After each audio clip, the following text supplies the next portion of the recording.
tudo bem com vocês? Aqui é a Jace do Reunião Entre Livros e no vídeo de hoje a gente tem uma história maravilhosa que eu tô louca pra compartilhar com vocês. Eu estou falando de Anne de Green Gables. Sim, finalmente vamos falar sobre esse livro maravilhoso.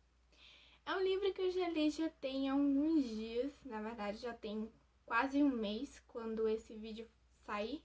Já vai ter quase um mês que eu finalizei essa leitura. E eu quero dizer que eu estava muito preocupada, porque normalmente não é o tipo de história que eu gosto. Quando envolve personagens ali na sua infância, eu prefiro algo que tenha mais um toque de fantasia, fantasia urbana, alta fantasia. E não pensei que uma história desse tipo fosse me agradar. E acabou me agradando bastante. Bom, nesse livro a gente vai acompanhar a vida da Anne dos 11 anos até os 16 anos, se eu não me engano, que é quando ela chega por engano na casa dos irmãos Marília e Matthew Gutenberg, que na verdade queriam adotar um menino, mas na hora de os recados serem passados até chegar no orfanato, alguém trocou aí e acabou vindo uma menina no lugar, porque na verdade eles queriam um menino para que os ajudassem nos trabalhos da fazenda, porque eles já estavam com a idade muito avançada e muitos trabalhos se acumulando ali para só eles dois fazerem. Só que aconteceu que chegou uma menininha ruiva, muito magra, cheia de sardinhas, que tinha um estilo totalmente diferente do que aquelas pessoas daquele povoadozinho estavam acostumados. E então, a princípio, eles queriam devolver a Anne pro orfanato e pegar um menino, mas a partir do momento em que a Marila fica sabendo que a Anne ia para uma casa em que as condições de vida dela seriam péssimas e que ela teria que trabalhar bastante, porque a mulher que ia adotar a Anne queria para que ela tomasse conta dos seus outros filhos, que é algo que a Anne já tinha feito durante toda a sua vida, é tomar conta de criança até ela chegar no orfanato. Então a Marília se compadeceu, né? Sentiu pena da Anne por tudo que ela passou e pelo que ela ainda ia ter que passar com essa nova família adotiva dela. Então acabou desistindo de devolver a Anne para o orfanato e ficou com ela. A princípio, todos falaram que ela ia ter muita dificuldade, que ela era maluca ou muito corajosa em querer ficar com a Anne e educar a Anne. Mas aos poucos elas foram acabando desenvolvendo um laço, principalmente com o Matthew, que era quem gostava bastante da Anne, porque ela sempre foi uma criança muito imaginativa, uma tagarela, e o Matthew gostava disso, porque ele era uma pessoa calada, e então ele gostava de sempre estar ali rodeado de pessoas que falassem mais e em que ele não precisasse falar tanto. Por isso que ele gostou da Anne assim logo de cara, e também por essa qualidade dela de ser tão imaginativa, tão criativa. A Marília, que nunca gostou muito disso, porque ela preferia crianças mais caladas e crianças que não não cometessem tantos erros, como é o caso da Anne. A Anne, ela erra demais e ela se coloca em risco e acaba arriscando outras pessoas, não fisicamente. Mas uma coisa interessante que quando ela compartilha as lições de vida, quando ela vai amadurecendo, que ela fala pra Marília, é algo que me marcou bastante. Marília, eu só erro uma vez, você pode ver que eu nunca cometi o mesmo erro 2 vezes. E ela vai falando disso, dessa questão do errar. Pra que serve o errar? Do errar servir pra você aprender e você não cometer mais erros como esse no futuro. Além da Annie, do Matthew, da Marilla, nós temos outros personagens bastante legais, como é o caso da Diana. A Diana é vizinha da fazenda Green Gables, ela é da família dos Barry. E ela e a Annie vão acabar virando grandes amigas e isso vai se prolongar até outros livros da série. E juntas elas vão para a escola e a parte da escola é muito interessante porque a Annie ela se esforça bastante e vai acabar rolando uma rixa dela ali com outros colegas para ver quem fica no primeiro lugar assim do melhor aluno da escola. E isso vai ser decisivo lá na frente para coisas que a Annie vai conquistar. E é muito interessante a gente acompanhar essa trajetória de onde a Annie saiu. Uma garota que perdeu os pais de uma doença terrível quando ainda era um bebê. Os vizinhos a pegaram para criar, para que ela também já ajudasse a cuidar dos outros filhos. Depois aquela família se mudou e deixou ela com outra família, que foram morar em um local tão distante que ela nem podia frequentar a escola porque era distante, porque ela tinha que cuidar dos 2 casais de gêmeos daquela família que acolheu. Então, Annie sempre foi uma criança muito explorada durante todas essas famílias que ela passou.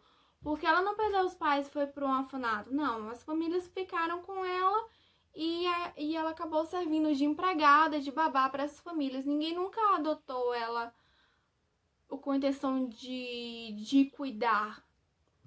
Mas aí em Green Gables ela encontra isso e ela aprende bastante com a Marilla e com o Matthew. Eles também têm esse cuidado de dar uma educação para ela, para querer que a Annie seja alguém na vida e que não seja só uma mulher que vá arrumar um bom casamento, até porque aqui a gente tá no início do século XX.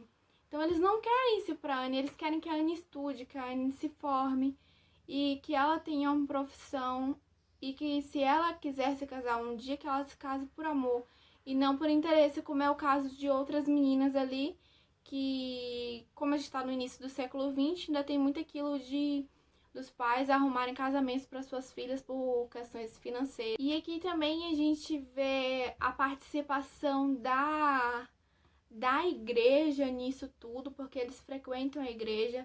Estava conversando com a minha amiga Giovanna, ela que é evangélica, e ela, como a gente está lendo juntas, ela acabou fazendo essa análise e ela acredita que provavelmente eles sejam da igreja presbiteriana. E a gente vê aqui também que alguns personagens falam sempre fazendo alguma queixa, alguma crítica negativa às doutrinas, os dogmas da igreja, o modo de agir dos reverendos, e isso é muito interessante. Sobre a edição em si, aqui a gente tem uma edição da editora Nova Cultural. Eu tenho os 6 primeiros livros dessa editora. Eu andei dando uma olhada nas edições da editora Autêntica e eu não gostei muito da tradução deles. Eu achei a tradução dessa editora muito mais completa. Sem falar, gente, que tem bastante notas de rodapé, como vocês podem ver aqui, ó, que explicam os acontecimentos da época, alguns termos usados, explica muita coisa.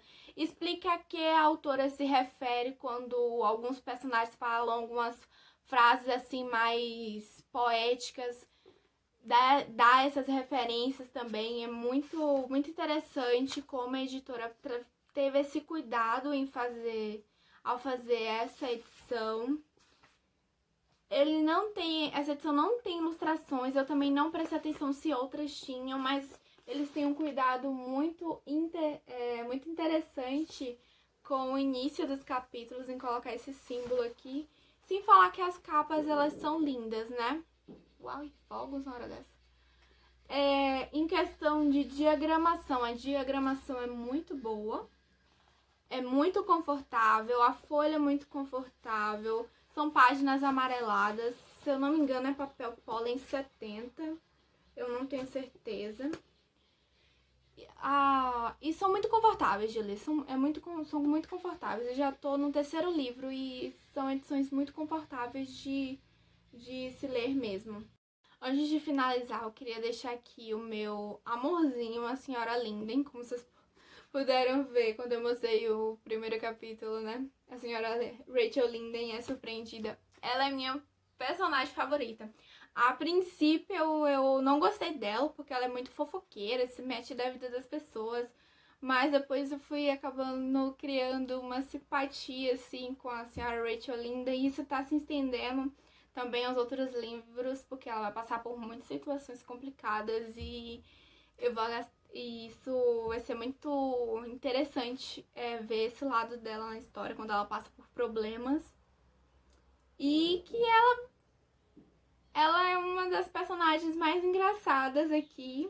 Essa forma de agir dela, da fofoca mesmo, de cuidar da vida dos outros. Acho que o único ponto, assim, que meio que me estressou na leitura em si foi, a princípio, a Anne ainda muito jovem, que logo a primeira metade do livro, mais ou menos, porque ela vai amadurecendo e vai melhorando.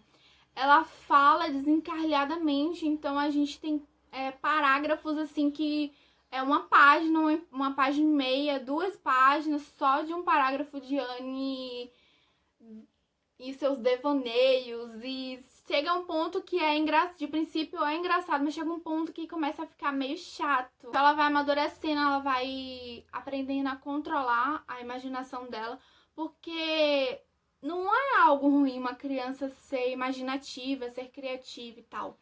Mas é porque Anne chegava num nível que colocava a vida dela em risco. Dela tá fazendo alguma coisa, algum trabalho e que ela esteja mexendo com algo que ela possa se machucar e dela apagar, assim, imaginando e ir lá e se machucar e acontecer alguma coisa e tal.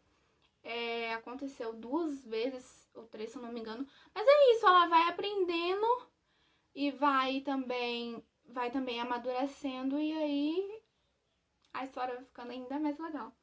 E é um livro super incrível, e eu vou deixar o link aqui embaixo na Amazon para quem quiser adquirir. Vou deixar também o link dos box. E qualquer outra coisa que vocês queiram comprar na Amazon, por favor, use o meu link, assim vocês acabam contribuindo com o meu trabalho sem precisar pagar nada a mais por isso. Eu vou deixar aqui embaixo também o link do Scribd, de 2 meses grátis de Scribd pra você, porque essas edições, assim como as edições da Editora Autêntica, estão disponíveis no Scribd, tá vendo?